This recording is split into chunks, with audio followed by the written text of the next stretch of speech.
Thank you, Your Honor. And old habits die hard. I would prefer to address the court while standing. All right. Good morning. May it please the court, Eric Best of Barnes and Thornburg. On behalf of Appellant Public Watchdogs, may I request 5 minutes for rebuttal? All right. Please watch your time. Yes, Your Honor. This case concerns one of the most dangerous substances known to mankind, spent nuclear fuel, which is being buried at one of the most iconic stretches of coastline in the state of California, San Onofre.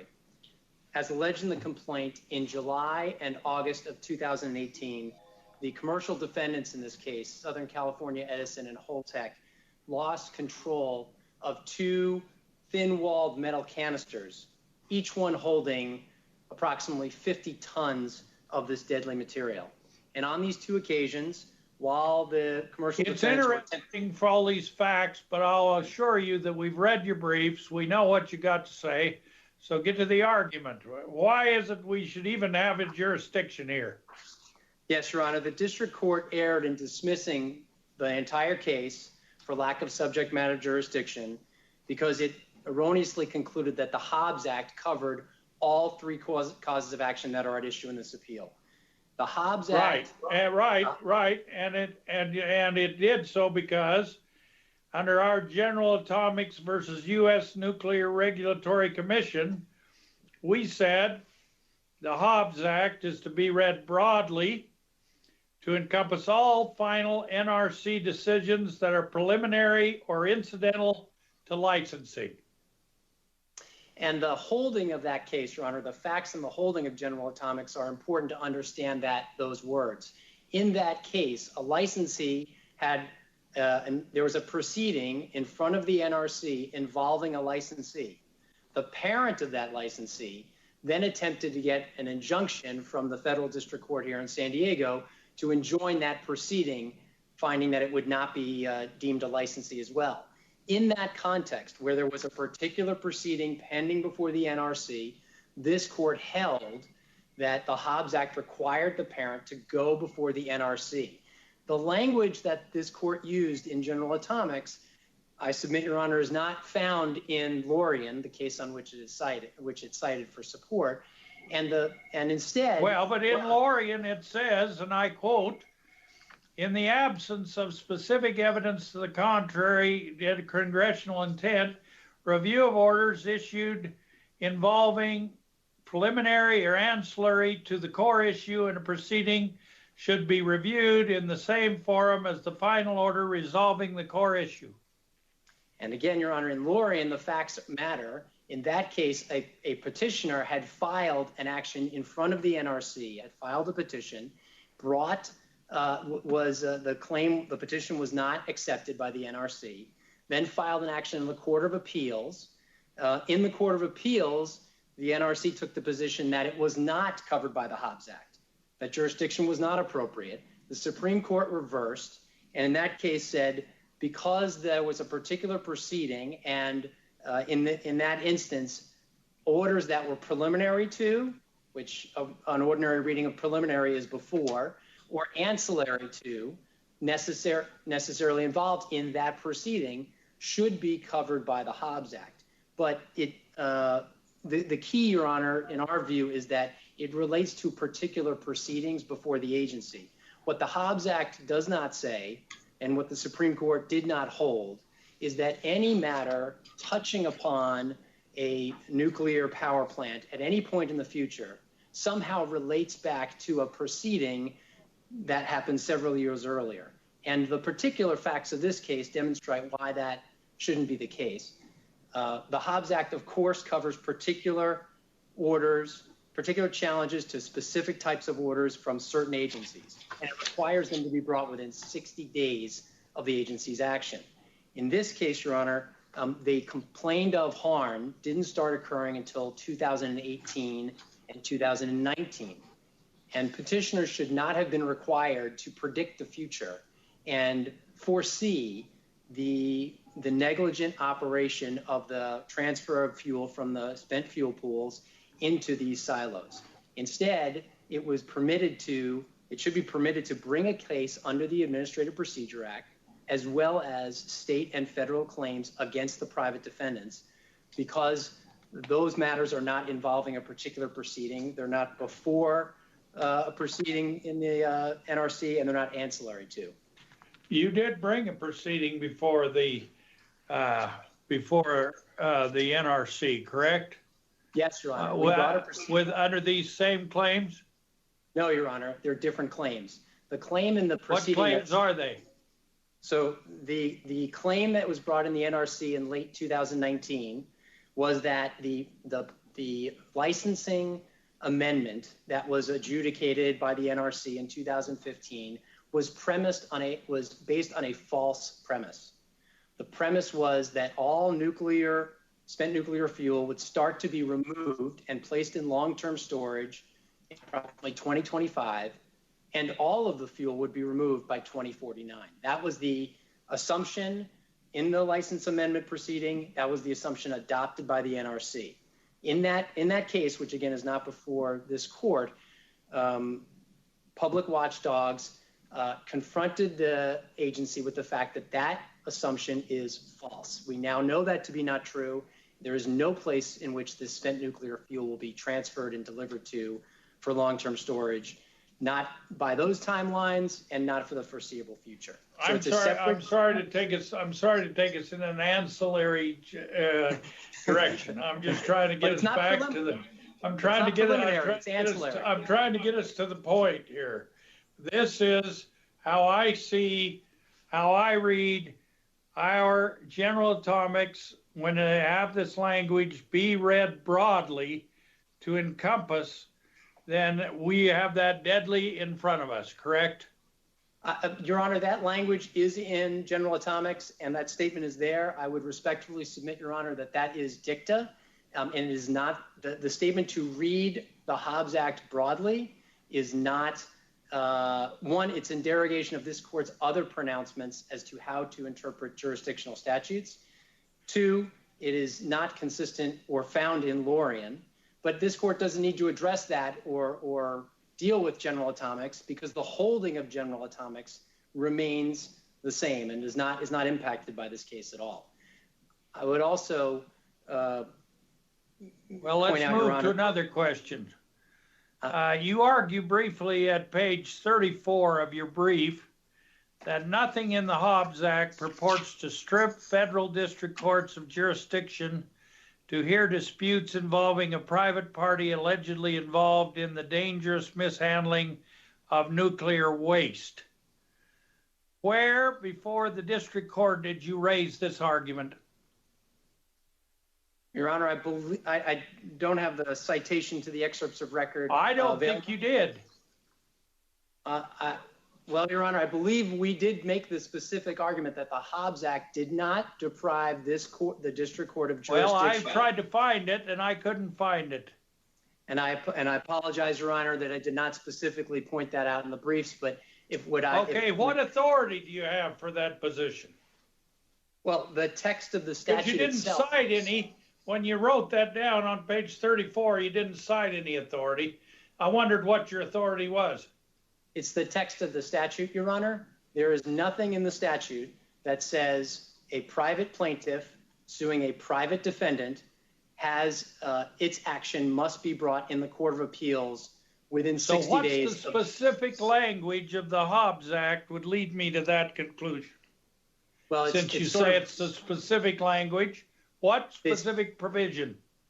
The provision that says challenges to agency action must be brought in the Court of Appeals within 60 days. So it's a challenge to an agency action. That's what the Hobbs Act covers. It doesn't cover lawsuits between private parties. It simply covers where an agency has made a decision, whether it's the NRC or another federal agency. Those challenges to those agency decisions must be brought in the Court of Appeals if they fit within this particular category. It's sort of like proving a negative, Your Honor. I would say there is no case that I can cite to because, to my knowledge, no case has held what the district court held below. That is that the Hobbs Act deprives federal district courts of jurisdiction over lawsuits involving private plaintiffs and private defendants. All of the other cases Sorry. No, And I'm just listening you out. Okay. I'm trying to figure out what you're saying here so I can put it into my idea. All right. And so I read your complaint. When I read your complaint, the plain terms of the First Amendment complaint challenges the July 2015 license agreement and the certificate of compliance for the Holotech system. That's what it does. So it seems to me the Hobbs Act covers it. So, Your Honor, the complaint, which spans some 50 pages, makes reference to that amendment and the certificate of compliance. Why? Because it is part of the historical background and the facts on which plaintiffs would rely to establish both that the NRC has abdicated its regulatory function here and has not and protected the public health, safety, and the environment, and also to establish that the particular actions taken by these defendants did not comply with federal law. Counsel, the complaint, yes. You said that you have 3 causes of action That are at issue in this appeal, correct? There was a Right. 4th cause of action, and we are not challenging the district court's order. Just so we're on the same page, could you list those 3 causes of action? Yes, the first cause of action is an Administrative Procedure Act claim in which Right. the NRC is the only defendant. The second is a Price-Anderson Act, public, sorry, I'm going to get the exact words here, public liability action under the Price-Anderson Act, and that's only against the commercial defendants, Southern California Edison and Holtec. And the third is a public nuisance claim against the commercial defendants pursuant to California state law. In particular, those last 2 causes of action are not impacted at all by the Hobbs Act under any reading of the statute, and frankly, I'm unaware of any case law, and I don't believe any was cited, in which private plaintiffs could not bring cases against private defendants. And again, Your Honors. But how could I say, if I look at ancillary to or incidental to, how could I say those claims are not at the very least, incidental or ancillary to the 2015 license agreement and the certificate of compliance? I would submit, Your Honor, I think the language in Lorien is preliminary to or ancillary, but and I would say the preliminary. Well, you put it. I'm trying to put. You write it the way you want it. I think it has to do with incidental to, ancillary to, preceding, and I think those are. So I would submit, Your Honor, that if that interpretation stands, the district court's interpretation stands, it effectively would be a sweeping and dramatic interpretation of the Hobbs Act that would preclude any claim brought at any point in the future that somehow could be traced back, a line could be drawn back to the previous license being granted by the agency. And that's not what Congress said. All I would say is rather than bringing them to district court, go over there and hit in the NRC, just like you've already done. But you've already got that going. That's why I asked you the question. You know how to do it. Well, and again, Your Honor, our client is entitled to pursue and should, competent counsel needs to be able to advance this, its cause in potentially different forums. And that's something that this court and other courts have recognized. And in this case, we brought the claims, our client brought the claims that it could in federal district court, and it brought the claim that it could in front of the NRC based on the false premise in the licensing amendment, but it can't mix and match. For example, it couldn't bring before the NRC a public nuisance claim against the commercial defendants. The commercial defendants are not an agency. There's no basis to bring a 2206 petition against the commercial defendants in front of the NRC. And conversely, we couldn't bring a challenge to the process used by the agency in evaluating the license amendment in front of the federal district court, unless and until the agency made a decision. So our position, Your Honor, is that we've taken the avenues that we had to in order to pursue the claims that were present, and that only came into existence in 2019. And what is the specific injunction that you want, if you could write it? Well, unfortunately, Your Honor, it's changed since this case was filed. Initially, the particular injunction that was filed, the request for injunctive relief was to halt the transfer of spent nuclear fuel from wet pools, where it's been safely held for decades, into these casks, these defective canisters, and to put in this location, and specifically to require some objective third party to assess the risk, because up until this point, all of the risk analysis has been done by the commercial defendants and has been simply submitted to the agency for it to review. Our allegation in the complaint is that the agency has not complied with its own regulations, requiring it to directly observe and verify the safety of the procedures. Again, these are the allegations in the complaint that are supported, and it's our position that we should be entitled to proceed on that. At this point, Your Honor, dozens of these canisters have been buried while this case has been pending. We requested the commercial defendants to refrain from continuing to bury the canisters during the pendency of the case, and they declined. So at this point, there's still about 10 or 11 canisters that we would ask not be moved. Why? Because once they're in the ground, according to what the commercial defendants have said, there's no way to extract them safely. And two, we would ask that the spent fuel pools that exist on the site be required to maintained. And specifically, since the pendency of this case, the commercial defendants have indicated that they are going to destroy those pools, completely demolish them. And that would leave no location on site to transfer spent fuel if there's a leak or some kind of breach into a safe containment facility. But I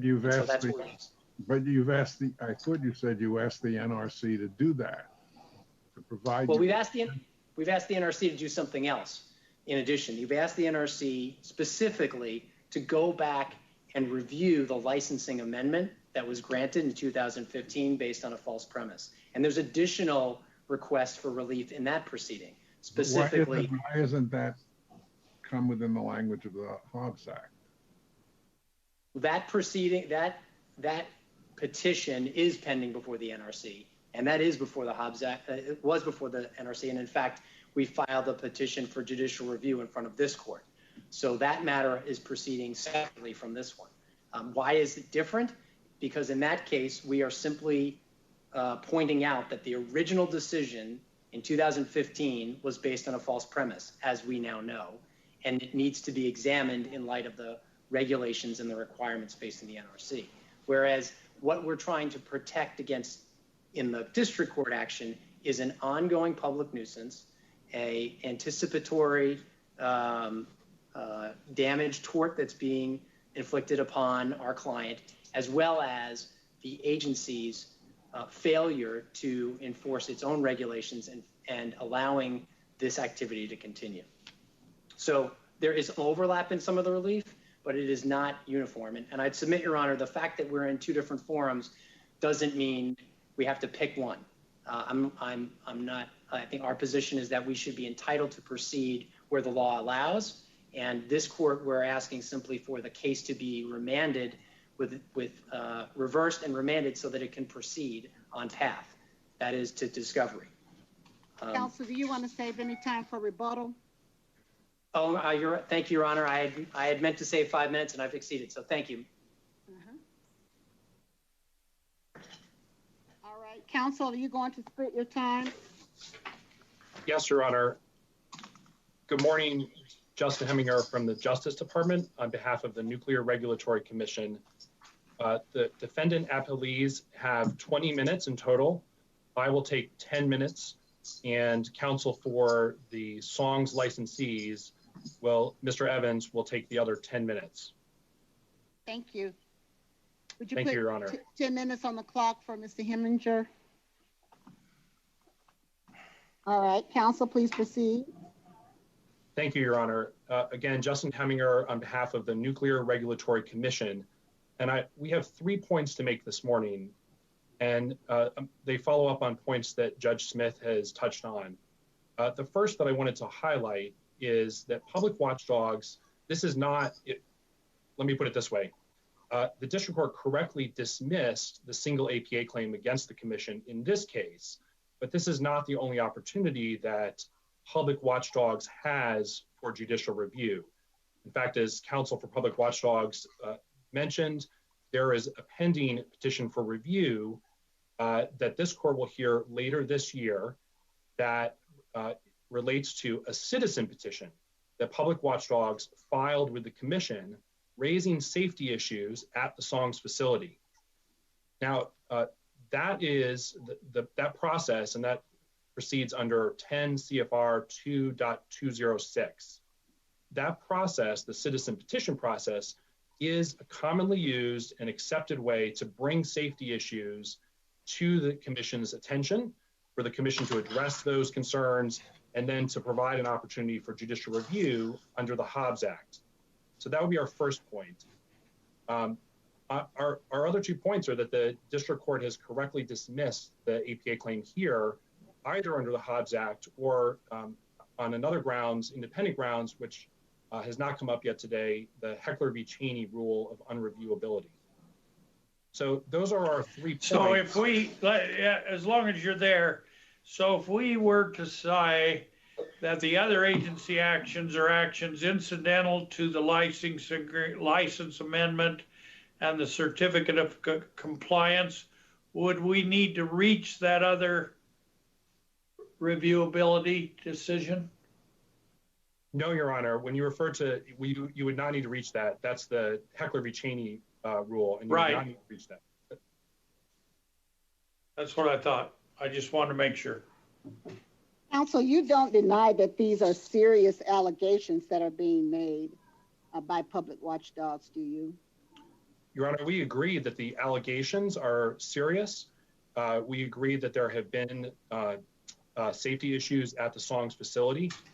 We did not respond in an answer to those allegations, and in an APA case, that would be record review, and there would be a record of the decisions that the commission has made at the Songs facility. But we certainly would not characterize them as frivolous allegations. Well, how do you respond to counsel's arguments that the very case we cite, which is the one we've really got to deal with here, the General Atomics versus U.S. Nuclear Regulatory Commission case, does not apply to these particular issues? How do you respond to that? Your Honor, I believe their position is that the language about the scope of the Hobbs Act is dicta. We would say that that language describing the Hobbs Act as having a broad reach is central to the court's holding that in that particular case, the action was subject to the Hobbs Act, and therefore this court dismissed the district court's action or affirmed dismissal. And the fact that these arise after the 60 days, that's his next point. Right, Your Honor. So it doesn't work under the Hobbs Act to simply say that anything that happens after 60 days somehow is insulated from the Hobbs Act. I'm sure you can appreciate the problem with that. Your Honor pointed out that the amended complaint talks at length about the license amendment and the certificate of compliance, because those are primary actions that the commission took to authorize the decommissioning and fuel transfer storage activities at the Songs facility. So at bottom, what Public Watchdogs is concerned about is what the commission has approved through its normal regulatory processes. And those actions are subject to the Hobbs Act. And so you can't simply come in years later and complain about the way that the commission is allowing those authorized activities to complain about. So I just want to be sure, are you saying that in the current proceeding before the Ninth Circuit, the issues that they raise here are being raised there? Your Honor, here, I don't want to characterize it as exactly the same, but our position on that would be that the plaintiff is the master of their complaint, and they are also the master of their petition. So Public Watchdogs has certainly followed these issues. This lawsuit before this court is the third of 4 lawsuits that Public Watchdogs has brought. My understanding is there are in fact 2 citizen petitions. There's one that they filed and the commission has denied, and that's on petition for review before this court. Will be heard later this year. But there's I believe that Public Watchdogs has now submitted a second citizen petition to the commission.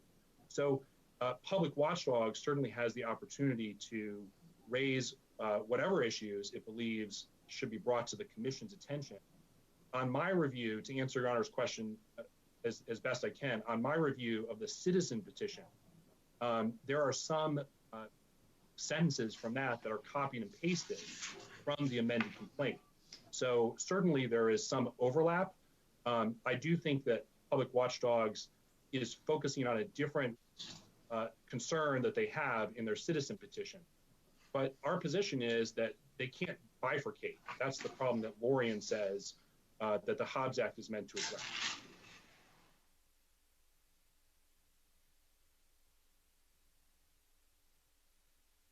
So unless the court has the split of time, given the split of time and the split issues, it's hard to know exactly what to question next, but I think the other questions I have are for the other counsel. Fair enough, Your Honor. If the court has no further questions, we would ask the court to affirm the district court's judgment on the single claim against the commission. All right, thank you, counsel. So put 12 minutes and 50 seconds. What did you? Never mind. We'll just go with 10 minutes for now. I'm willing to cede my time, the rest of my time, Your Honor. All right. 12 minutes and 50 seconds.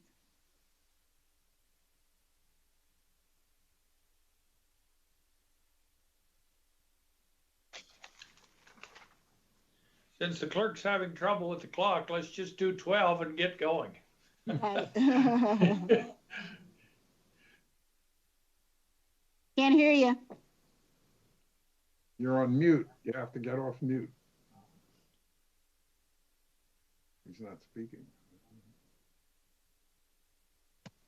Could you say something, Mr. Evans? Yes, ma'am. Can you hear me? All right, we can hear you. Thank you. Good morning. I'm Jim Evans of Alston and Burden. I represent the private appellees in this action, and may it please the court. The district court correctly dismissed the action and denied the issuance of an injunction for the reasons stated in our brief. There are, however, several areas I would like to address briefly in response to the arguments made most recently in Mr. Best's reply brief. I do think it important, though, for a moment to reflect on the gravamen of this action, which is a challenge to the actions, final orders, certifications, regulations, and discretionary decisions of the NRC, an independent body vested with exclusive responsibility for licensing and regulating civilian use, possession, and storage of radioactive materials. And make Counsel, no mistake, you aren't suggesting that those decisions should not be challenged, are you?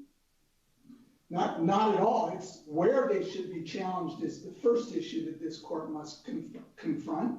Should those decisions, was plaintiff properly before the district court in challenging those decisions, however they were pled, or should original jurisdiction have been followed in the Circuit Court of Appeal, which I point out they brought 2 separate actions in this before this tribunal.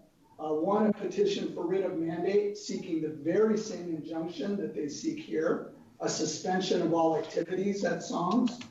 And then they now appealed or sought review of the denial of the first 2.206 petition. So there's yet another matter that will be heard by the Ninth Circuit. And I think Judge Sammartino got it right when she pointed out to Mr. Best, what am I supposed to do here? What happens if I make a decision and the Ninth Circuit makes a different decision? And then the NRC makes yet another different decision. Isn't that the reason that the Hobbs Act vests in the circuit court's original jurisdiction. And that is precisely one of the reasons. But counsel, what's your response to opposing counsel's position that the Hobbs Act does not apply to private entities? My position is we need only look at the truckload of cases involving the Hobbs Act and private parties to answer that decision. I point the court to Macias versus Kira-McGee Corporation. That was an action involving a private party in which the district court held that the action against Illinois was an attack on the NRC's decision to transfer authority over licensing and was therefore foreclosed by the Hobbs Act.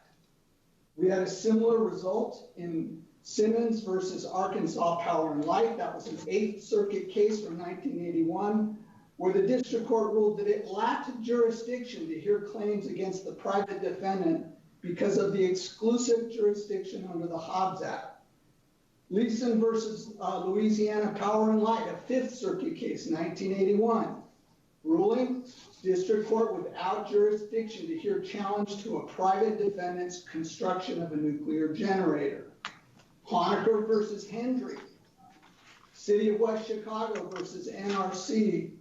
There are just a plethora of cases involving private parties where the Hobbs Act controls and the courts, the jurisdiction of the Hobbs Act was exclusive, and the courts have recognized as much.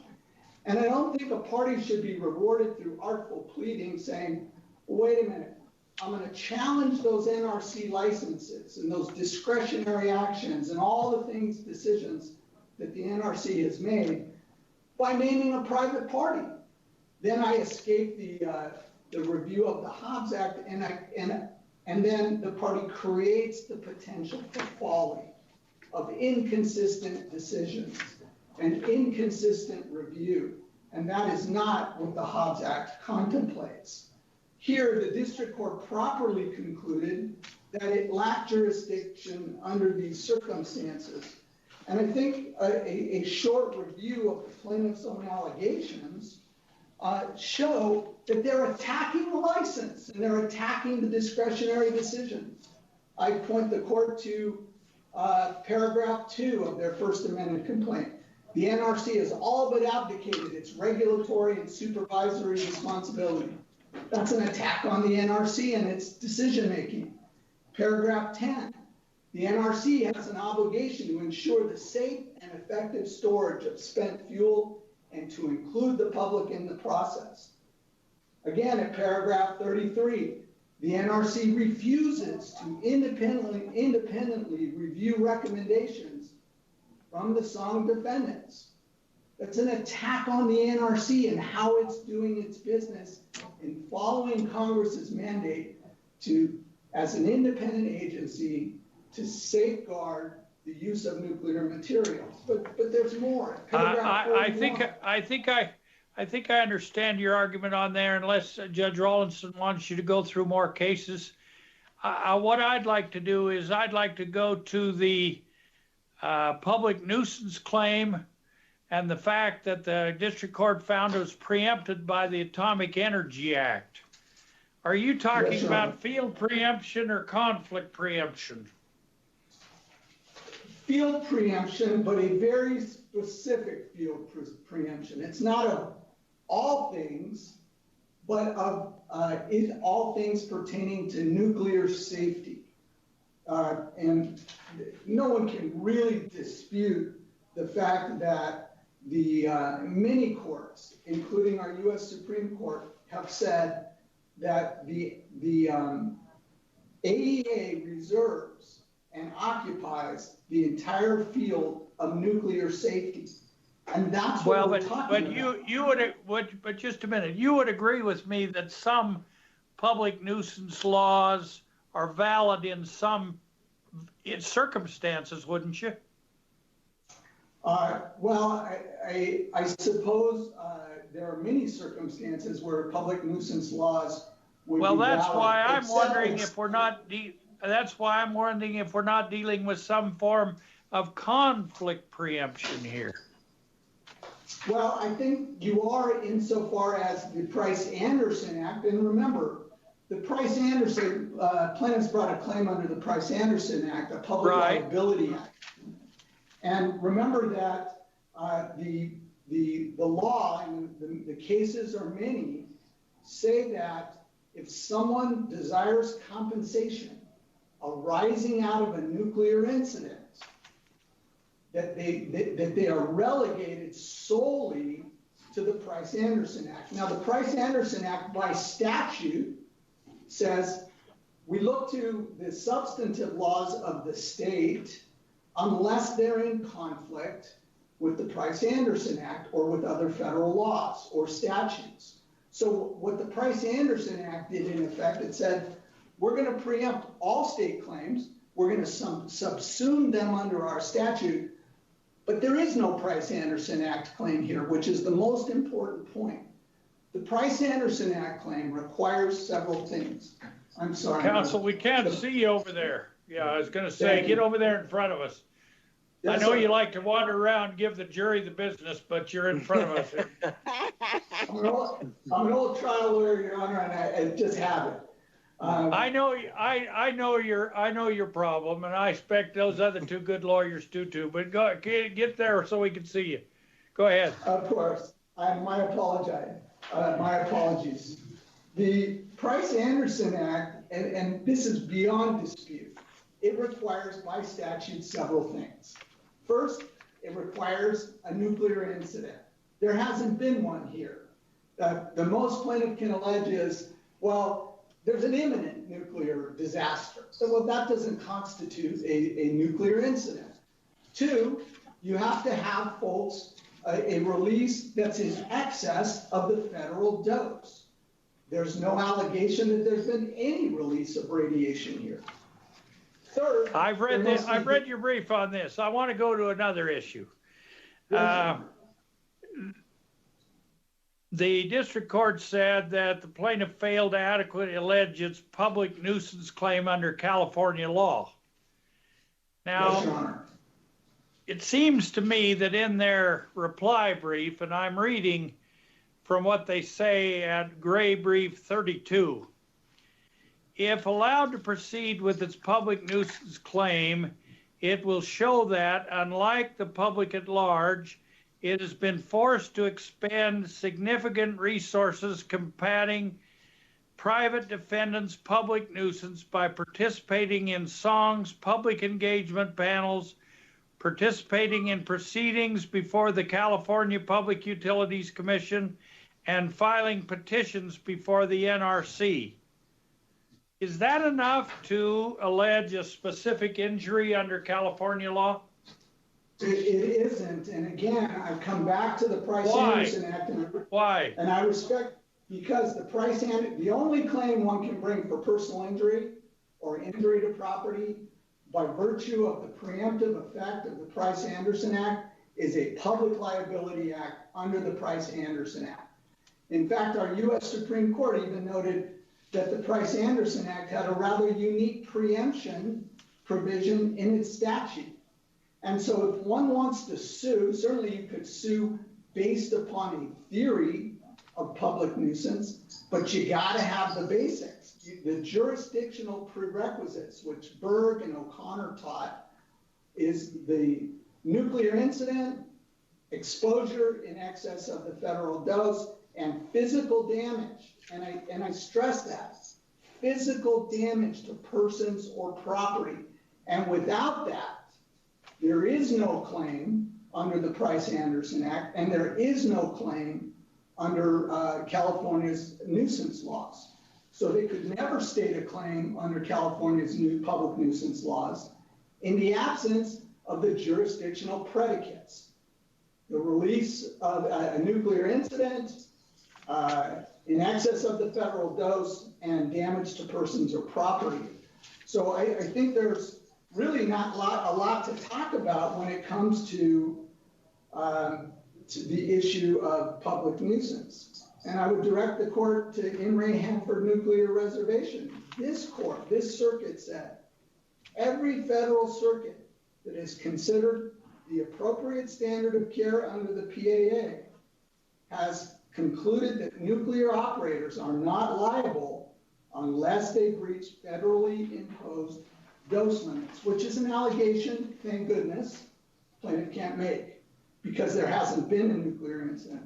So we can talk about public nuisance, but there's really not much point to it unless it falls under the Price-Anderson Act and unless those jurisdictional prerequisites have been satisfied. I think the other point you've exceeded your time. I've exceeded my time. Thank you, Your Honor, and I appreciate everybody. Thank you. Rebuttal? Thank you, Your Honor. I'll pick up where Mr. Evans left off. Public Watchdogs is not seeking compensation. So the cases and the authority that is cited for a requirement of an actual injury to state a claim under the Price-Anderson Act or under California law are simply inapplicable. We are seeking injunctive relief. And while injunctive relief would be available if there was an actual injury, it certainly could be available as an anticipatory nuisance, which is a well-established doctrine that has been accepted by the courts for over 100 years. With regard to cases that Mr. Evans cited that involve private parties, I would simply refer Your Honors to the reply brief on page 9 and 10. Each one of those cases is dealing with a licensing or an amendment proceeding. And again, Public Watchdogs in this case is not bringing a licensing or amendment challenge. Yes, the fact that the NRC granted a license is part of the factual background and the predicate, but that is not the gravamen of the claim. Can I ask you one quick question? Yes, Your Honor. Basically, your standing is based on one person. Is it given the dire predictions and the nature of your allegations, have you asked the state of California to intervene or to file an amicus brief? The state would seem to me the most interested party in this proceeding, given the serious nature of what you're alleging. I can tell you, Your Honor, that there have been discussions between our client and representatives of the state. We have not formally filed a notice asking the state of California to intervene. That I would need substantially more time for Your Honor to give you the background of the state proceedings involving this matter. There are several, and this matter being the operation of San Onofre. And so specifically in this case, we have not requested the state of California to intervene. Could I ask you one more question, since you're not asking for money, which is usually the hang-up in settlements, and you're asking for some form of injunction. Have you made any effort to try and negotiate with your adversary an injunctive relief, an injunction that might be satisfactory? Yes, Your Honor. We have several times engaged in discussions with our opponent, both in the district court, requesting that simply a pause in the transfer and the burial of fuel take place during the pendency of the case, as well as before this court with a mediator. The court's mediator spoke with us, and that's all confidential, obviously, what was said, but we have explored those opportunities. But I think, as Your Honor points out, we are at loggerheads because from the plaintiff's perspective, it is an ongoing threat to public health and safety that is ongoing, and we believe it is being caused. We believe we can prove that it's being caused by their activities, and without speaking for the defendants, they disagree, and so there's not much opportunity for a mediated settlement, although we did try. Also, may I ask you why it's so important for clients to be in district court? I'm sorry, I could not hear you, Your Honor. Could you repeat the question? I said, why is it so important to your clients to be in district court?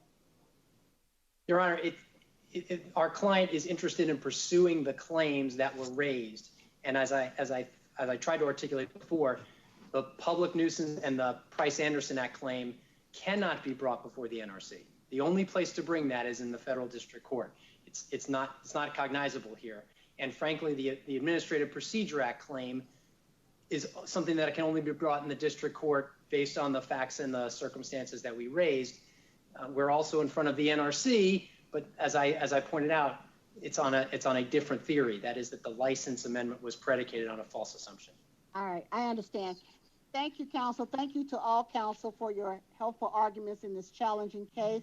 The case just argued is submitted for a decision by the court. That completes our calendar for the day, and we are on recess until 9:30 a.m. tomorrow morning. All right, thanks to the Thank court. you, Your Honor. Thank you, Your Honor.